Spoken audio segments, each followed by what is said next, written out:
Fuck this shit! Came in this fucking room and everything went fucking bad. Fuck this shit, man.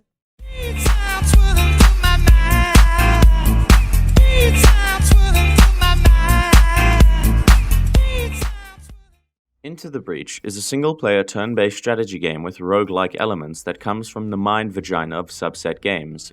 I birthed you from my mind vagina! Creators of the excellent FTL. What's interesting about the design philosophy of Subset Games is that they focus much more on the tightness of their game's controls and the new mechanics that they introduce to the player. They don't have to put a ton of effort into the graphics or appearance of their games because they know they've designed a challenging and very enjoyable game sheerly through the use of extremely polished mechanics and a very solid core to build things around. Even with that being said, the game doesn't look bad in the slightest. The use of very minimalist design and pixel art makes the game look honestly quite fantastic. And it fits super well because this game is designed explicitly with challenge in mind, and so harkens back to the old arcade era, when games were less forgiving and more like pushing your testicles through a meat grinder.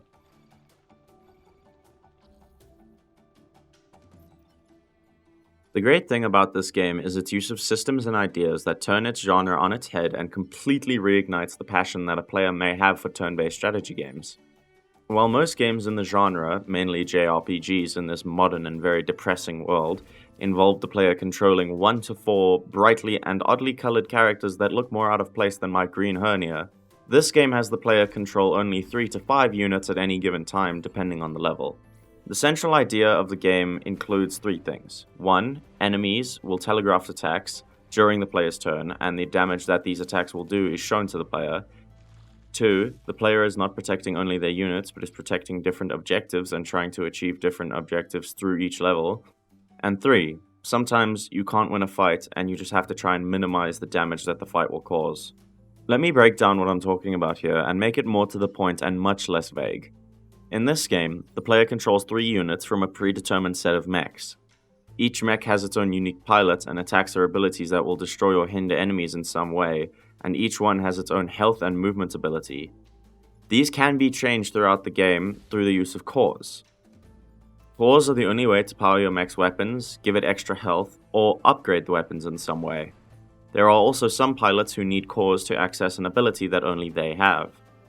The main way to obtain these cores is by completing levels, spending reputation points on cores, or getting lucky and finding a pod that always contains 1 core. The predetermined set of mechs that the player controls is decided from the very start of the campaign, and they all have a theme of some kind. Your job as the player is to destroy enemies on the grid and protect various objects using these mechs, which is much more difficult than it may sound. The truly interesting ideas start to show when you understand that the game was designed with the idea of collateral damage at its core from the very beginning of development. Each board that a level takes place on is filled with city buildings, where people live, but more importantly, where the failure state is. So the game becomes an incredibly complex balancing act. You want to keep your units alive so that they can keep battling for you, but if you sacrifice a building for a mech, you come closer to losing entirely. The game teaches you right away that sometimes the units you control are expendable in the grand scheme of things. So it really shifts your mindset from the caveman-like thought process of hit the naughty man because the naughty man might hurt us, to can I save this building by using an attack, or do I have to sacrifice my best mech because it's the only one that can move in front of that enemy? Of course, once you lose a mech or some buildings, you can just give up and like a complete pussy and restart the whole campaign. Could do that. And it should also be noted that there can be no saves coming in this game, unless you dig through the files and do some techno-wizard shit because you're so afraid of failing that you'd rather eat glass than see a game over screen. But if you're doing that, you're failing to understand the point of the game and the story. The gameplay and story of this game work in tandem to show a narrative that can truly touch one's feeble mind, such as my own.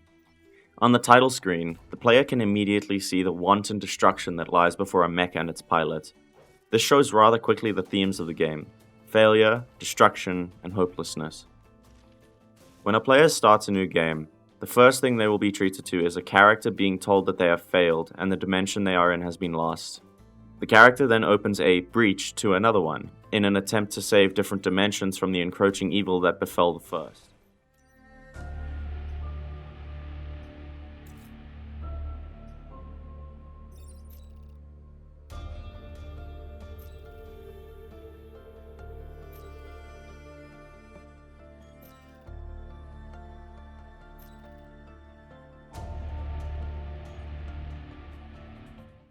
The game is creating a theme of having to accept some failures, as long as they serve to make the overall goal easier to succeed in. The player has to accept that they cannot save everyone or save everything. There will be some defeats, and this narrative is told through the gameplay and complements the story greatly. You cannot save every person, you cannot save every city, you cannot save every world. Sometimes, to achieve victory, you have to accept defeat elsewhere. Such a simplistic game with such tight and polished mechanics tells such an interesting and very grounded story, even despite the fact it has dimension-hopping mechs from the future who use judo throws and lasers to kill bugs the size of skyscrapers.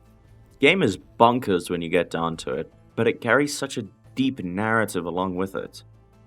Meanwhile, a game with graphics that can only run on computers with RTX 4070s, liquid-cooled by the semen of prize-winning stallions and powered by some mythical hyperspace technology, will have a story where, you see them diddly-dang Russians, they got them nukes, we gotta go kill them, yeah! Yeah, American, fuck yeah! Get China, cause they fucking communists, we fucking hate commies, fuck yeah, America! And then have the same gameplay as the billions of games that came before it.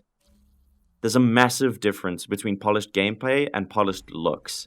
Polished gameplay makes the game more enjoyable as a whole, and polished looks are something that the player will notice for like 5 minutes, and then should forget about it while they play the game.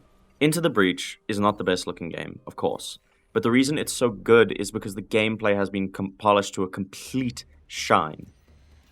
The mechanics in this game are tighter than a mosquito's vagina and are more polished than Kim Kardashian's ass. And realistically, that's all I want in video games. A game does not have to look utterly fantastic to actually be fantastic, and that is something that Subset Games has shown the world twice over now. I truly hope they continue to work on these fantastic ideas, and I wish them plentiful success.